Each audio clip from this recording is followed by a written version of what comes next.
প্রায় দেখছি ইলামবাজারের দিকে বৃষ্টি হচ্ছে, কিন্তু দুবরাজপুরের দিকে কোনো বৃষ্টি হচ্ছে না।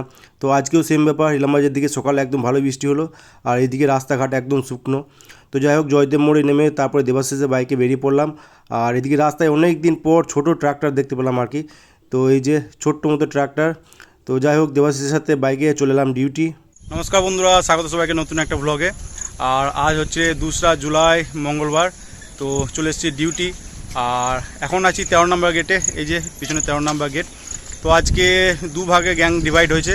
তো কিছুজন থাকবে ওয়েল্ডিংয়ে, আর কিছুজন থাকবে এইদিকে ব্যালাস্ট রিমুভিংয়ের কাজ হবে। তো কালকে যে কাজগুলো দেখাচ্ছিলাম সেই কাজটাই হবে আর কি। ওই ব্যালাস্ট ফেলা হয়েছে, তো স্লিপারের উপর যে ব্যালাস্টগুলো চেপে আছে, তো সেগুলো রিমুভ করতে হবে যেন স্লিপার দেখা যায় আর কি। তো সেই কাজটাই হবে। তো 5 জন এসেছি এখন 13 নম্বর গেটের এদিকে। তো এখানে টিফিন করবো, আর তারপরে যাবে একদম সিএস এন্ডে 31 কিলোমিটার ওখানে। তো ওখান থেকে কাজ শুরু হবে আর কি। তো যাই হোক, কথা হচ্ছে টিফিন করার পর। রেল গেটে বসেই সবাই মিলে টিফিন করলাম। আর আজকে টিফিনে মুড়ির সাথে ছিল আলুর একটা তরকারি, আর এদিকে ছিল একটা মিষ্টি। তো মিষ্টিটার নাম আমার জানা নেই। তো যাই হোক, টিফিন করে তারপরে বেরিয়ে পড়লাম ডিউটির জন্য। এই যে এখানটাতে হবে কাজ, আর ব্যালাস্ট দিয়েছে একদম রেল লেভেলে ব্যালাস্ট পড়ে গেছে আর কি। এই যে, তো এগুলো সরাতে হবে। কালকে কাজ হয়েছে অনেকটাই, তো দেখাচ্ছি কালকে কাজটা এরকম।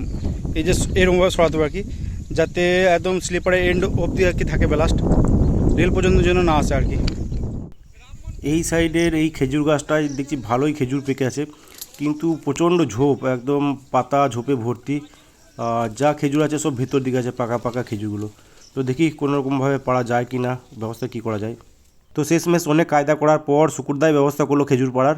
তো এই যে ধামাতে করে খেজুর পেয়ে আনা হয়েছে, আর রেস্টের টাইম বসে বসে খেজুরই খাচ্ছিলাম, বেশ ভালোই লাগলো মিষ্টি। তো কিছুক্ষণ রেস্ট করার পর তারপর আবার লেগে পড়লাম কাজে। তো ফাইনালি কাজ কমপ্লিট। আর আজকে কাজটা প্রচণ্ড কষ্টের ছিল আর কি। তো ব্যালাস্ট রিমুভিংয়ের কাজ আগেও হয়েছে, ব্যালাস্ট ওপেনিংয়ের কাজ, কিন্তু এতটা ব্যালাস্ট থাকে না আর কি। তো এখানে ব্যালাস্ট ছিল একদম রেল লেভেল অবধি, আর সেটাকে ট্রেনে সরিয়ে একদম স্লিপার এন্ড পর্যন্ত নিয়ে যাওয়া। তো খুব একটা সহজ কাজ নয় আর কি। তো ওয়েদারটা আজকে ঠিকঠাকই ছিল, আর মেঘলা আকাশ ছিল যদিও বা, কিন্তু রোদ থাকলে আরও সমস্যা হতো। তো যাই হোক, মেঘলা আকাশ ছিল, বৃষ্টি সব পড়ারও সম্ভাবনা ছিল। তো কাজের স্পট থেকে গেটটা প্রায় 1.5 কিলোমিটার। তাই ভাবলাম 11টার সময় লাঞ্চ টাইমে আবার 1.5 কিলোমিটার যাবো লাঞ্চ করতে, আবার আসবো, এসে কাজ করবো। তো ওখানে অনেকটা সময় চলে যাবে। তো সেটাই ভাবলাম যে একবারে কাজ করে বেরোবো আর কি। তো ফাইনালি কাজ কমপ্লিট। এখন বাজছে প্রায় 1:30টা। গেট পৌঁছাতে পৌঁছাতে 2টো বেজে যাবে, আর খিদেও পেয়েছে প্রচণ্ড। তো দেখি এবার গেটে গিয়ে ফ্রেশ ট্রেশ হয়ে খাবো। 2টো পেরিয়ে যাবে হয়তো লাঞ্চ করতে করতে। রান্না হচ্ছে গেটে। তো কথা হচ্ছে তোমাদের সাথে লাঞ্চ করার পর। গেটে পৌঁছে যখন লাঞ্চ করতে বসলাম তখন বাজছে প্রায় 2টো। তো আজকে লাঞ্চে ছিল ডিম আলুর ঝোল আর ভাত, আর রান্নাটা করেছিল মিলনদা। আর মিল পড়লো 25 টাকার মতো। তো লাঞ্চ করে গেটেই রেস্ট করছিলাম।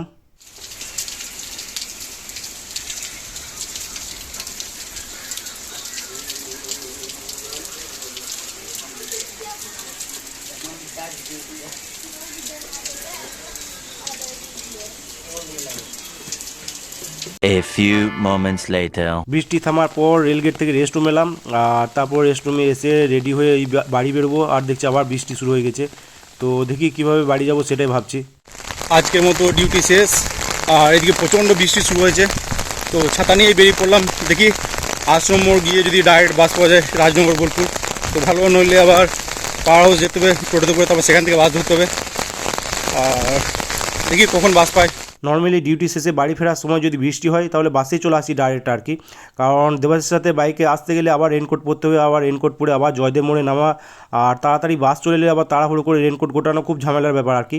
তো আশ্রম মোড়ে অনেকক্ষণ অপেক্ষা করার পরও কোনো বাস এলো না। তো শেষমেশ রেনকোট পরে দেবাসের সাথে বাইকেই বেরোতে হলো আর কি। এই যে যেটা ভাবছিলাম সেটাই হলো। তো জয়দেব মোড় পৌঁছানোর সঙ্গে সঙ্গে বাস এসে হাজির। তো যাই হোক, বাসে অনেকটাই ভিড় ছিল, তো প্যাসেঞ্জার ওঠা নামাতে অনেকটা টাইম পাওয়া গেলো। তো সেই সুযোগে রেনকোটটা খুলে গুছিয়ে ব্যাগে ভরে নিলাম। আর রেনকোট পরলেও কোনো না কোনো দিক দিয়ে ভিজে যায় আর কি।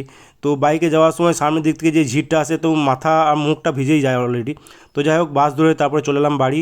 অনেকক্ষণ হলো ডিউটি থেকে বাড়ি ফিরেছি, কিন্তু দেখছি এখনও ঝিমঝিম করে বৃষ্টি পড়েই যাচ্ছে। তো এদিকে কখন শুরু হয়েছে জানি না, কিন্তু দুবরাজপুরে বৃষ্টি শুরু হয়েছিল ওই 2:30-3টার সময় বৃষ্টি শুরু হয়েছিল। তারপর কন্টিনিউ বৃষ্টি চলছে একদম, কখনো জোরে কখনো আসতে। তো যাই হোক, এই স্নান সেরে জাস্ট বেরোলাম।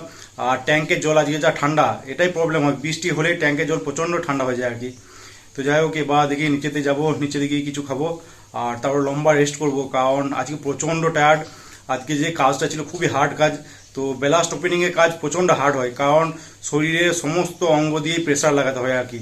তো প্রথমে তো যে জিনিসটা দিয়ে আপনার পাথর সরায় আর কি, সেইগুলো ধরলে হাত প্রচণ্ড লাল হয়ে যায় আর কি কাজ করতে করতে।